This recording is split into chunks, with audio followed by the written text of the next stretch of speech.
Hello friends, કેમ છો?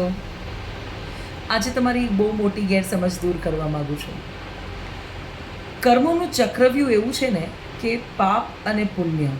પાપ કરશો તો પાપ મળશે, પુણ્ય કરશો તો પુણ્ય મળશે.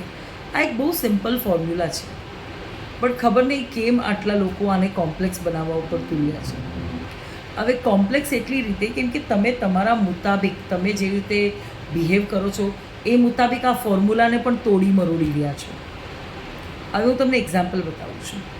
ઘણા લોકો એમ કહે છે કે ચલો ભાઈ ઠીક છે, ધંધામાં કાંઈક 19-20 કર્યું હોય અને કોઈને છેતર્યું હોય કે વોટેવર, પણ સામે એ ગાયને ઘાસ ખવડાવે છે, પશુ પક્ષીઓને ચણ આપે છે, ગરીબોને દાન આપે છે, મંદિરમાં આટલું દાન કરે છે, તો સામે એના પુણ્ય પણ છે ને. બટ સાહેબ, આવી રીતે આ નથી ચાલતું. તમે અગર કોઈને છેતરપિંડી કરી હોય અને એની પાસેથી રૂપિયા લીધા છે, તો તમારું જે એ પાપનું ભુગતાન તમારે એવી રીતે જ કરવું પડશે. કોઈક તમારી સાથે છેતરપિંડી કરશે, તમારા રૂપિયા જશે, ત્યારે એ પાપનું કર્મ બેલેન્સ આઉટ થશે. આ પાપ અને પુણ્યમાં બેલેન્સિંગ નથી થતું.